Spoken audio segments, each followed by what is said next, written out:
This episode is brought to you by Privacy. I've been using Privacy for a while now. It's a service that lets you buy things online using virtual cards instead of having to use your real ones, protecting your identity and bank info while you're online.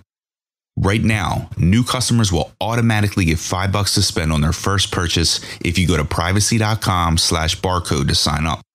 It's super easy to set up and configure. No better way to protect your financial information while shopping online. You're fully in control of who charges you, when they charge you, and how much they charge you. It truly provides peace of mind for something we all do and all need to protect ourselves doing. So before you make that next online purchase, hit up privacy.com/barcode and get yourself an account with $5 to spend on your first purchase. Privacy.com/barcode. Let's get it.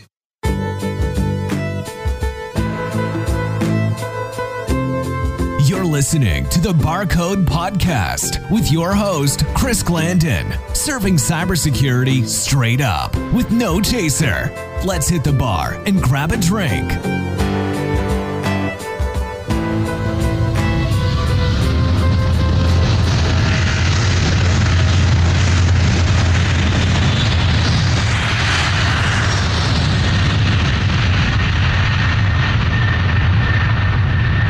Ladies and gentlemen, good morning.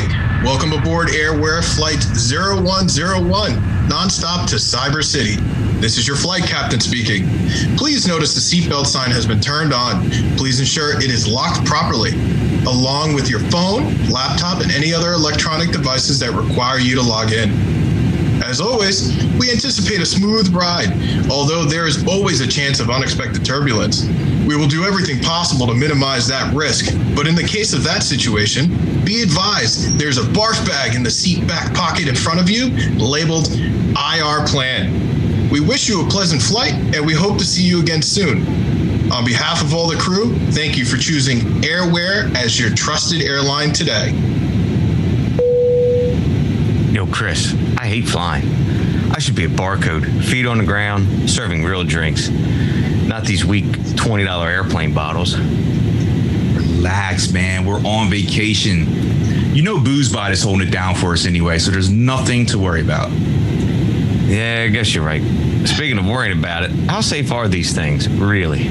You know, actually, statistics say you are safer inside of an airplane than you are in your own car. Yeah, well, if you're talking about my Ferrari, I feel pretty safe in that. And it goes just as fast as these things. Although, if you're talking about one of those self-driving cars, yeah, I get it. At least we still have a real person up front steering this thing, I think. True. Well, cyber risks still exist at 40,000 feet. Just because you're flying high doesn't mean security stays grounded. Anywhere there's a connection, you're still at risk. You know, I'm more worried about that than hitting turbulence. We do need more security professionals in aviation, though. That's a fact. Okay, now I'm really worried. Excuse me, stewardess, can I get some peanuts and an OJ, please? Thank you. Dude, I know you're out of office today, but I need a drink. What can you rig up for me? Well, using my limited tool set here, I'm going to make you something that is just plain easy. How about a Tequila Sunrise? Let's grab a highball glass with ice. You're going to pour 1.5 ounces of tequila, 3/4 ounce cup of OJ, then slowly add 3/4 ounce of grenadine. The trick is you want to drizzle that down the side of the glass, then allow it to settle at the bottom. Here you go. Cool. Thanks. Now, if you'll all excuse me, I'm just going to kick back, throw on a movie, try to get rid of some of these nerves. Let's turn this bad boy on. What's this new movie called? Dark Side? Let me click on that. Tony, wait. No! Passengers, brace for impact! See y'all next round.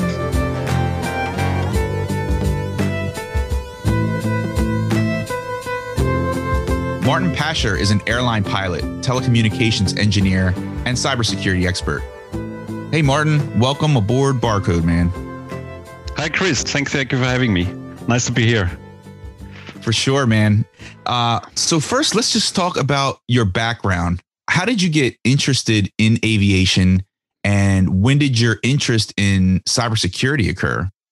Yeah, Chris, it both happened in when I was a teenager. I started flying glider planes during high school when I was 15.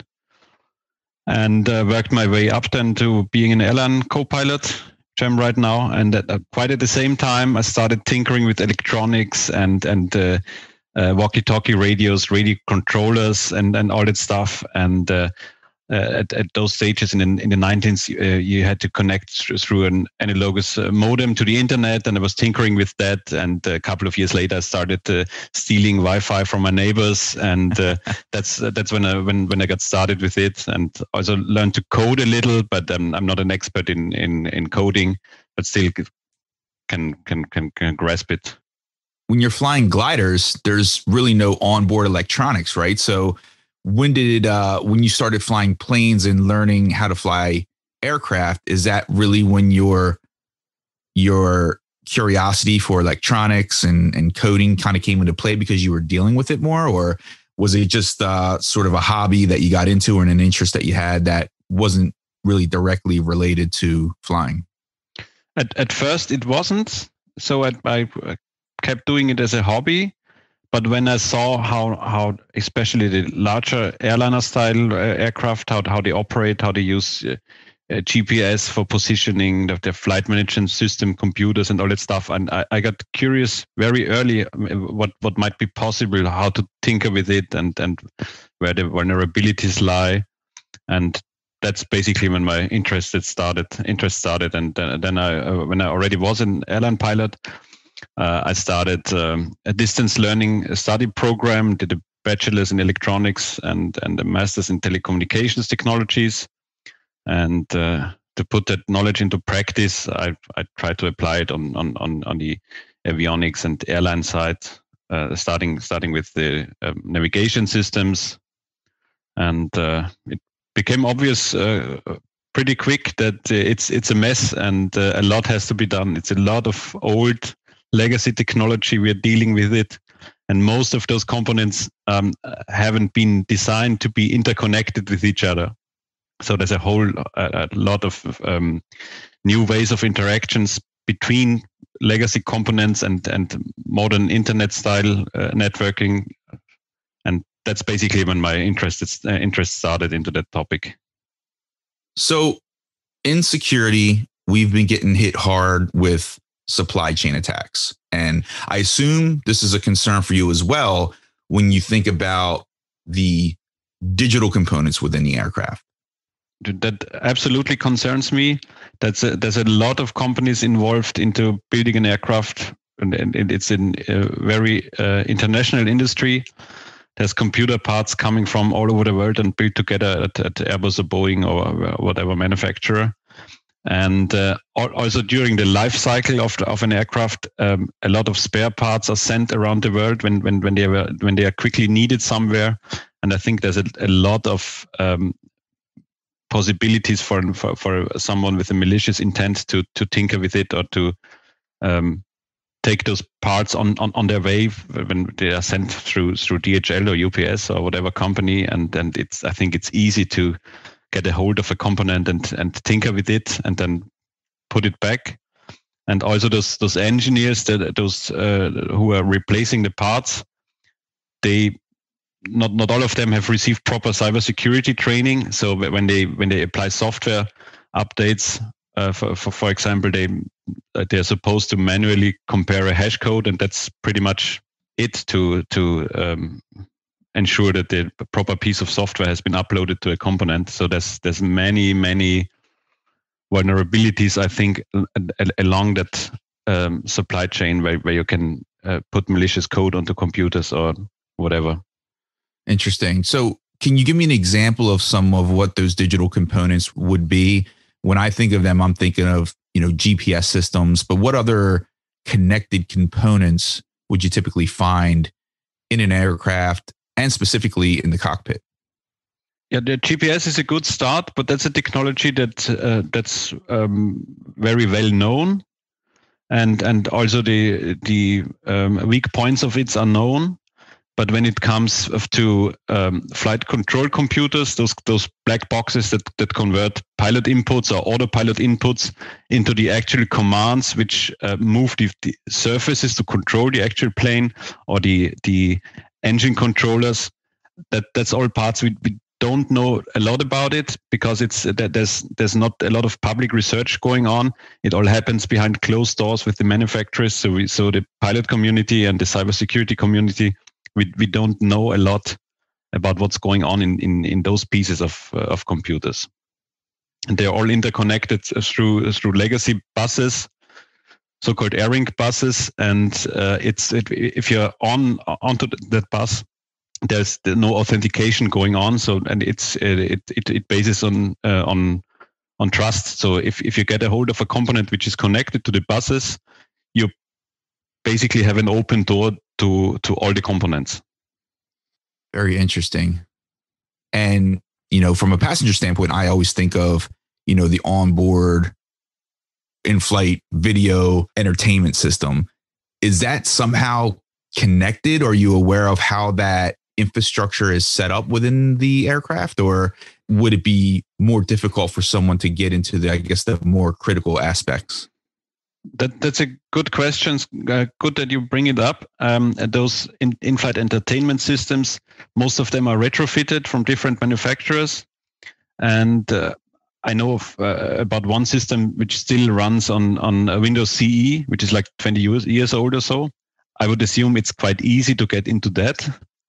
But still there's firewalls and measures into place so that there's no interconnection between the more critical systems of the aircraft, but still they are connected because on the IFE screens, you see the arrival time and the route, and that comes straight from the navigation computers of an aircraft. What I've been told is it works it's supposed to only work one way by so-called data diodes, but as you know, if there's a connection, you could always use it both ways, right?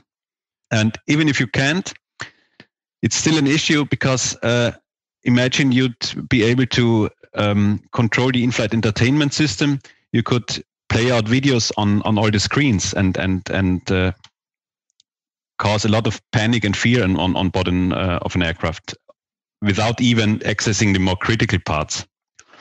And I'm sure you know about that famous incident. I think it was in 2015 or so, when a famous hacker, Chris Roberts, when he claimed that he had been able to access the in-flight entertainment systems and also worked his way further down the road towards the engine controllers. I'm not sure if it's true or not, but it highlights how the industry is dealing with those kind of attackers and vulnerabilities, because Chris Roberts has been handcuffed by the FBI and taken off the plane. And I think he didn't have a malicious intent. He was just pointing out vulnerabilities. And I think they should rather work with him and pay him instead of penalize him. Yeah, exactly. I agree 100%. And I do, in fact, remember that story involving Chris Roberts, and I'll try to get that story posted on the show notes so our listeners who are not familiar with it can check it out. So in addition to supply chain attacks, what are some other direct security threats that exist within the aviation industry? Yeah, and I get this question a lot, and I don't want to scare people off, but let's get right to the point. You could take full control of the aircraft, and if you were able to infiltrate the software update process to those mentioned flight control computers, you could, for example, inject a little code. It would just be a couple of lines of code that the check has a date, predefined date already passed, and if no, just continue normally. No one would notice. And if yes, for example, put the elevator to full up regardless of what the pilot does on his controls. And that would bring all the aircraft infected with this kind of malware would probably bring it down, because there's not a lot you can do if your elevator goes to full up. Your nose would go up, and aircraft would stall and probably crash. So that's the most catastrophic event I could think of. Of course, we'd have to discuss who is the what's the intent? Is it a terrorist? Is it a state actor? And what is he trying to achieve with this? But it highlights that it's a lot easier and more scalable than like traditional terrorist attack, where you have to put yourself at risk by trying to put to take a bomb or explosives or knives or whatever on the plane, which is getting really hard those days after 9/11. Yeah. In terms of detection, are there any controls that will detect malicious code injection or anomalous behavior and then alert you to switch over to a more manual control? Or would that be too late at that point? Of course, it's all the planes are built very redundantly, so you can always when the computer fails, replace it by something else. And even the most modern planes, if there's no electricity anymore, there's still basic possibility to control it and to keep it in the air. But you'd have to notice quickly. You'd have to notice that a component doesn't fail, but it has been infected with something. And that brings me to the point of the human factor and of pilot training, because as pilots we want to be and we have to be the last line of defense in any safety or security issues, any kind of emergency. But to be able to do that, we'd have to know what the problem is or could be. And the training mostly covers honest mistakes of failures of components, which are normally easy to handle. But it doesn't cover a lot the malicious intent of somebody, especially when it comes to cybersecurity. Got it. So I'd say there's definitely a void there in terms of time to detect and response. You mentioned 9/11. So, post 9/11, the FAA enforced strict policies to strengthen physical controls around those boarding aircraft and ensuring safety for passengers. Do you feel like the threat of a cyber attack should be addressed in a similar way without an act of cyber terrorism actually happening? Is there a way to, stress that important to the airline industry to prevent an attack like this? I certainly hope so. And I think especially on the regulatory side, it's they are getting the point and they are doing a lot. I know only about EASA, which is the European Aviation Safety Agency, which is kind of the counterpart of the FAA in America, but they are normally coordinating their efforts. But what they are doing, they're moving away from a mere certification of aircraft, because certification just means compliance, right? And it doesn't. You can't assure that it's continuously secure. And I think that there's a paradigm shift slowly happening to a continuous life cycle management of not only the technical components but also the software parts of an aircraft. And that's the right way they are going. But legislation is slow, and I think it's going to take a couple of years before we have independent pen testing and mandatory reporting of incidents and all that stuff, which is kind of standard practice in the software industry and banking or wherever money is sent around the world. They have learned their lessons, but we are still in the early stages of this process in aviation. But I think we're on the right track here. In terms of pen testing systems, are you aware if airlines rely on the software manufacturers to perform testing, or is it performed independently?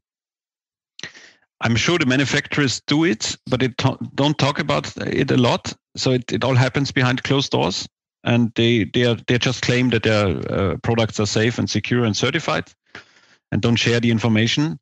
I'm not sure if it's done on a more holistic level, like looking at the complete aircraft and the interplay of the components. I don't know about it, and I'm sure that not enough independent penetration testing is done, because as far as I know, to this day, the manufacturers are very reluctant to let outside researchers get a hold of their components, because they're still in that security by obscurity thing, and we know that's flawed, and it only works as long as you really are able to keep all the information confidential, and that's very hard to achieve, and even impossible in an international industry, I would say. So that's definitely something which should happen. So the industry should supply test beds, real aircraft, but even more virtualized test beds for independent researchers to do their pen testing. That's really should be done, and I don't know about any projects going on in like this right now. I see your point. You know, when you look at 9/11 and the terrorists involved there, you know that they attended flight school. You know that they had access to flight manuals, simulators, etc. And with that, using that, gained an intricate knowledge of how to pilot that specific aircraft. If you end up releasing aircraft software for vulnerability testing or bug bounty programs, I can see where the same approach could be taken from an attacker's perspective. And I'm curious to get your take on that. Would it be beneficial to have an internal vetted group of cybersecurity pen testers assess that software versus open sourcing it, which would allow independent researchers to gain free access to it? Yeah, you already gave the answer. That's exactly the way it should be. You can't make it completely open source, because it's so many pieces of software which are 10 or 20 or 30 years old and still programmed in Fortran language, which no one can code anymore. And it takes a while. The life cycle of an aircraft is like 50 years or so, and you can't all at once put it out into the wild and into open source. But as you explained, that's exactly what should be done. Industry should open up to vetted, interviewed researchers, have them sign confidentiality agreement or whatever. But important thing is that they don't control or influence the kind of penetration testing that's done. So it has to be an open playground for this creative tinkering hacker community to play around a little, because only then you get a grasp of the possible attack vectors. Because aviation engineers, I'd say they think very straightforward, very formalized, and that's on the contrary to the creativeness of the hacker community. And you have to take the best of both worlds here. Agreed. And having regulatory requirements in place would help enforce those rules. So I guess, to your knowledge, are there any formal frameworks, such as a NIST framework, for instance, that focuses on aviation security? I know in Europe, EASA, which is the umbrella organization, but they mandated the member states or the member countries of the European Union to nominate an authority to pick up these tasks. And it can be the National Aviation Authority, but it also can be something like you mentioned, NIST. If countries have this, they could give them the responsibility. So it's, as you said, it's kind of in development. And but I don't know if there's a centralized NIST for aviation or something. I don't think so. Gotcha. Understanding both sides is very unique. You know, you've been very fortunate to get a vantage point from both sides. So for those that don't have that and they're looking to start a career in aviation security, are there any training courses available, any certifications, or would you say that training in this area is just limited at this point? but what I know about, there's standardization bodies in Europe and in the US. It's the Euro CAE and RTCA on the US side, and they are preparing regulatory documents which later end up in regulations or in laws, and they offer training courses for the industry mainly. So I think what's more important is to get young students into it. And I know about Technical University of Tallinn in Estonia, in Europe. They put together recently an introduction into aviation cybersecurity course, which is mandatory for some of their master programs. So that's exactly the right way we should go. And that's what I meant with we need more public research. And we need the universities and the community pick up on it. So it's slowly starting, and I hope that more study programs or training courses are going to come out in the future. Yeah, I hope so. We talked about onboard controllers. How about air traffic controllers?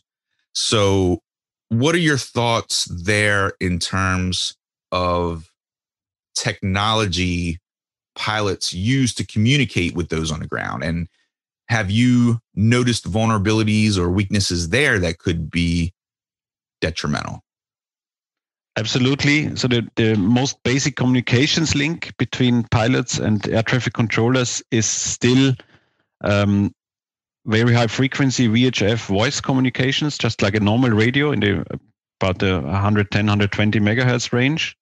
Pretty basic technology, maybe 50, 60 years old or even older. And it's an open channel. There's no authentication. You could just buy a radio for $100 or something and just hit the key and speak on the frequency. And that has happened before. That's not really a cybersecurity issue, but those voice communication channels are slowly being replaced by text messaging, which is called CPDLC, controller pilot data link communications. We love acronyms in aviation. CPDLC sounds cool, right? And it's basically a text messaging system where standardized messages for like American Airlines 123 climb to flight level 410. Pilot would just hit OK and acknowledge it. But there's no encryption. There's no proper authentication at all. It's a digital channel which still goes via VHF or satellite communication, but it's pretty easy to tamper with it and forge messages or inject wrong messages. And on the voice channel, you still have a feel about whether that sounds right, the instructions you're getting, because they're all in a very standardized format. And if somebody would just talk, you'd easily spot it. So you still get a little feel of it, but to spoof a text message would be a lot easier, and it'd be harder to spot that it's coming from somebody else and not the one you think you're talking with, like the controller in that case. In terms of proximity, where would you have to communicate from? Do you need to be within a certain distance of an air traffic controller?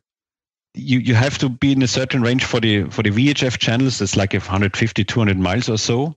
But that system automatically switches to satellite communication. So you can basically use it all over the world or over oceans where you don't have where you're not in range of towers, right? You need satellite communications in that case, and you can't really easily spot on board the plane if you're using the VHF channel or the satellite channel. But both of them are not properly secured in the when it comes to encryption and authentication and all those basic cybersecurity properties we know about. Yeah, and if an attacker was able to intercept that signal, or potentially flood it with static noise, for instance, are pilots trained on how to operate that aircraft if the communication was interrupted? Absolutely. That's what a very basic part of pilot training to handle communication failures. Because you're on your own anyway, so you can always land a plane without talking to anybody. But it's going to be a problem if it happens to a lot of planes at the same time in dense airspaces, because it'd be hard for the pilots to coordinate with each other who's landing first or who's at what altitude, and that would create a huge mess. But it's not that that an aircraft would instantly fall out of the sky only because of a communication loss. Because communication losses happen rarely but regularly because of technical failures, and it's, to my knowledge, a simple communication failure has never put a plane down. Let's talk about where the future is heading. We spoke about aspiring professionals coming up through their career, but what about the development of advanced technology? Are you aware of any ML or AI-based integration that will help pilots in terms of adjusting their flight patterns or helping to avoid severe weather conditions? Anything like that exists to your knowledge? Yeah, I think so. There are projects, but in commercial airlines, we're not using it on board an aircraft. I'm sure airlines use it in their ground operations. I don't think any AI equipment is used on board an aircraft yet. Maybe in air traffic control, but that's not my field of expertise. I'm sure they are looking into it at least. But what's the hard thing about aviation? You need to standardize it around the world because it has to be interoperable with all the ground units around the world, and it takes centuries to agree on a common standard. So that's going to take a while to change something on the technology level. But anyway, we can't rely on the technical solutions alone anyway. I think we need to focus more on the human factor and put some more awareness and training in the whole industry, not only pilots, but also aircraft engineers, air traffic controllers, even cabin crew. That's a great point. Your primary focus as a pilot is getting from A to B safely, although you have these other aspects of security to consider as well. Real quick, back to the AI aspect. You're seeing more embedded AI in automobiles now, especially when you look at self-driving cars. Please don't tell me we will see self-flying planes anytime soon. I'm not so sure about it. I think there's such a massive cost pressure in the airline industry. And I think that's a wet dream of any airline CEO to get rid of those nasty, expensive pilots in the front. So I think they're working on it heavily. But if you compare it to the automobile sector, the safety levels are at a whole different level.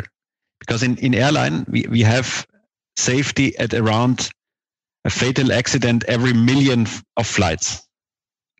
It's even better, actually. It's like one fatal accident every 10 or more million flights, which is really, really good. That is really good. And I hate flying. So hearing that puts my mind at ease. Yeah. And if you compare it to the automobile sector, even in Germany alone, there's around or even more than 3,000 deaths a year on the roads. So if you can put that number down to like 1,000 or even lower by using AI and ML technology, it would be a great success, and it would be easy to convince people it's a good thing. But in aviation, starting from this high level of safety we have right now, it would be really hard to take the human out of the equation here, because as I said, that's how we want to see ourselves. We are the pilots. We are the last line of defense in any kind of emergency of technical failures or weather or problems on board we have, like with the sick passengers or whatever. It's for some kind of rare problems, you need human creativity to solve the problem, because machine learning can only learn from experience. It gets fed, and if something has never happened before, it'd be hard for an AI to make a good decision. I think it's going to take a couple of centuries before you can take humans out of the equation here. Technically, it's going to be easy to just let a plane fly autonomously around, but you can't reach the safety levels we have right now. And at the end of the day, you're securing human lives, right? In addition to securing aircraft systems. True. How about the differences between technology in commercial aircraft versus military aircraft? Would you be able to comment on that at all? I don't know a lot about the military, but what I know is that a lot of the technology they are using at a later stage, years later, finds their way into commercial aircraft. So I can only hope that they are further down on the way, and they have better cybersecurity measures and in place already, and that it's slowly coming to the commercial side as well. But I don't know about it, and if I knew, I probably wouldn't be allowed to tell. Right. So, no, I'm sure it's highly classified. Yeah, exactly. Honestly, I don't know a lot about the military side. Yeah, no worries.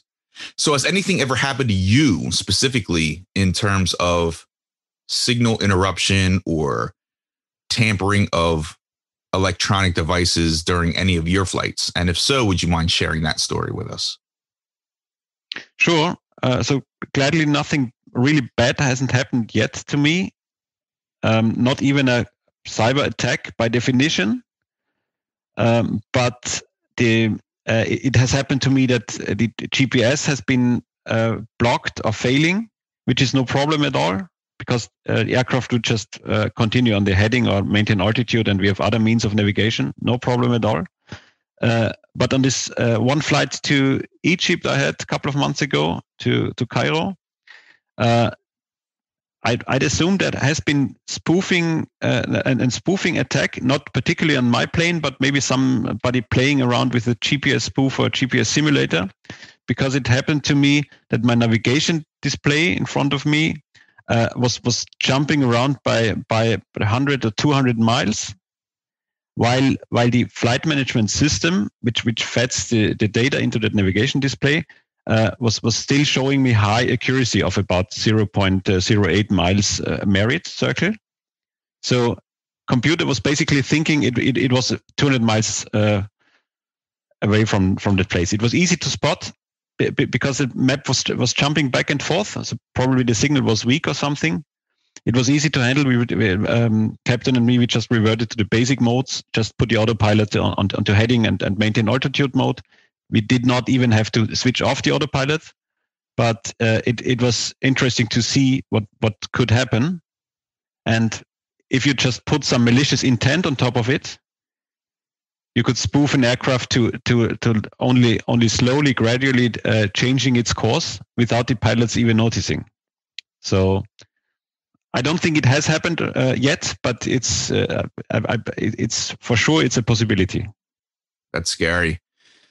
With that level of control, I'd imagine that you could spoof pilot's coordinates, where you could remain on the same flight path, but in reality, you could be 500 miles to the east of where you should be. So I guess would something like that be possible, and would you have a way to detect it?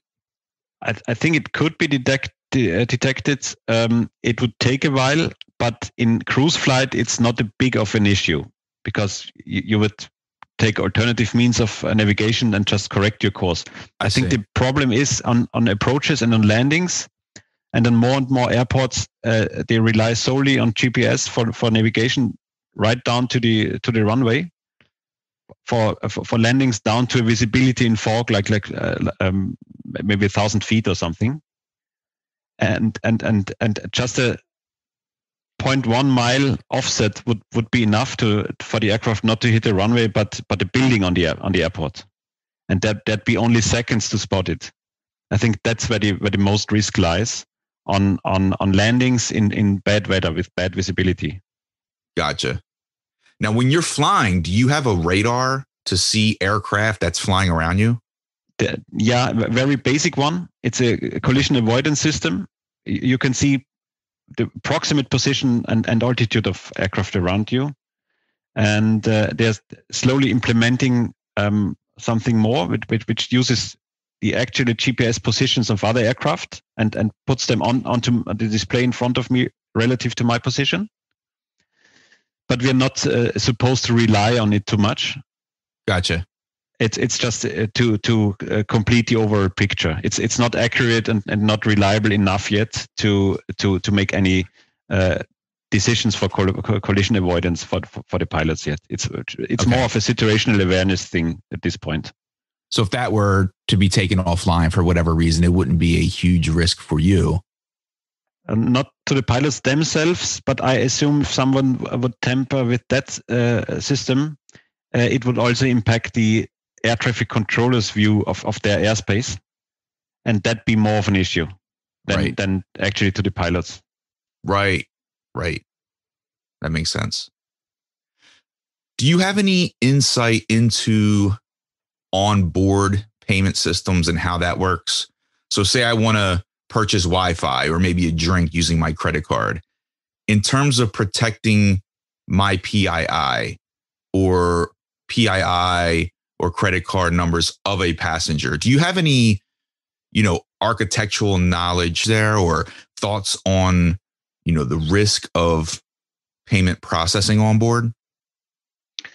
I've heard about it, but I don't think it's a lot different than payment systems on the ground.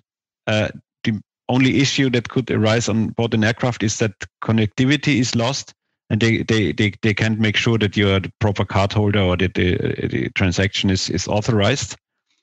And I think that has been more of an issue when a couple of years ago, when the cabin attendants were doing onboard sales, and they had those credit card machines which were already electronic, but they didn't have a connection to the banks. So they must have had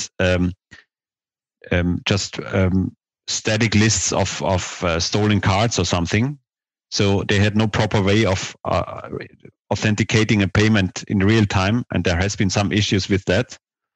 I'm not so sure about how credit card transactions are handled on board the aircraft, but I'd assume if there's a connection to the ground, it happens the same way as at your local coffee shop, maybe. Yeah, from a passenger standpoint, it could be a concern, but you take the same approach and safety measures as if you were on the ground. So as a commercial airline pilot, who's traveled the world, I'm sure you have seen some really unique bars along the way. Would you be able to share one in particular that was just an awesome experience for you? Absolutely. So I'm not that big of a drinker, but I'd love a nice after-work drink, of course. And the destination I like most is Hong Kong, and you can party there all night, and it suits our lifestyle well because it's when you're jet lagged, it's like evening when it's already in the morning there. And there's a nice bar district which is called Lang Kwai Fong, and maybe at 4 p.m. or so, all the airline crews, pilots and cabin crew, they all move to the dusk till dawn bar, which is like a 5 minutes walk from there. You wouldn't want to go there in the evening probably, but like at 3 or 4 in the night, really it gets going there. They have live music, and you see the flight attendants dancing and having fun there. Really love that place. That's awesome, man. So it's exclusive to pilots. No, not at all. It's they just the pilots and the flight attendants get discount there because I see. Crew, they love discounts, but it's open to everybody. That's really cool. So Martin, looks like we have just begun our initial descent here. So do you have time for one more question? Sure, go ahead. All right. If you opened a cybersecurity themed bar, what would the name be, and what would your signature drink be called? I think I'd call it I call it the black box bar. I'm sure that name's already taken, but it gives a nice little aviation theme point as well to it, because the black box, it somehow describes that security by obscurity thing we're still struggling with in aviation cybersecurity. And there'd be two signature drinks. The first would be called malaria prophylaxis. Oh, wow. Which is actually an excuse for drinking a nice gin and tonic out of a plastic bottle or plastic cups, which is a very famous after-work drink with crews. But of course, there'd be another drink on the bar, which I would call the secure flight. And that's just a double shot of espresso. And it comes with a bottle of water and a can of Red Bull to go, because we don't want any pilots flying under the influence, right? Oh, right. Especially not the ones I'm flying with. Exactly. I love the name, but two really interesting things come to mind in terms of black boxes. Number one, some people may not want to recover what happens at a bar. And number two, you tend to lose control at a bar. Even better then, and as it has different meanings, for sure it gets the discussion started, right? So I'm going to stick with the name. Absolutely. I love it. Well, awesome, Martin. Thank you for the insight into cybersecurity within the aviation field. Where can our listeners find you online and connect with you? I'd say on LinkedIn is the best way. Excellent. And I've got a profile on there. I'm friends with you there, so everybody's on your site can easily find me by just punching in my name there. Perfect. And I'll get a direct link on the show notes for this website, so people can reach you with one click there. So awesome, Martin. Stay safe and Godspeed, brother. You too. Thanks for having me. Godspeed.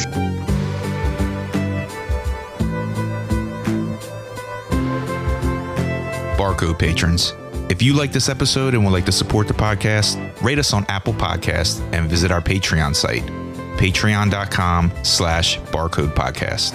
If you're interested in sponsoring the show, check out the barcodepodcast.com/sponsor. Cheers. Unfortunately, it's time to shut the bar down for this episode. Thanks for stopping in. See you next time. We'll save you a seat. Be sure to check us out at thebarcodepodcast.com.